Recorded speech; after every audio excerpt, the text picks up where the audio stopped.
అంబేద్కర్ కోనసీమ జిల్లా రావులపాలెంలో సీఎం సహాయ నిధి చెక్కుల పంపిణీ కార్యక్రమం జరిగింది. ముఖ్య అతిథిగా హాజరైన ఎమ్మెల్యే బండారు సత్యానందరావు 73 మంది లబ్ధిదారులకు 52 లక్షల విలువైన చెక్కులను పంపిణీ చేశారు. కూటమి ప్రభుత్వం పేదల పక్షపాతి అన్నారు ఎమ్మెల్యే బండారు. కొత్తపేట నియోజకవర్గంలో ముఖ్యమంత్రి సహాయ నిధి కింద 73 మందికి 52 లక్షల రూపాయలు ముఖ్యమంత్రి సహాయ నిధి కింద అందివ్వడం చాలా సంతోషంగాను ఆనందంగాను ఉంది. ఇప్పటికి కొత్తపేట నియోజకవర్గంలో దగ్గర 8 కోట్ల రూపాయలు 31 దఫాలుగా నియోజకవర్గంలో అందివ్వడం జరిగింది.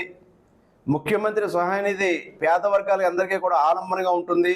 పేదలు వైద్యం చేయించుకుని అప్పులు పాలై ఇబ్బందులు పడుతున్న వారికి ముఖ్యమంత్రి సహాయ నిధి ద్వారా ఇచ్చే ఆర్థిక సహకారం ఎంతో ఇదోతికంగా వారికి మేలు చేకూరుతూ ఉంది.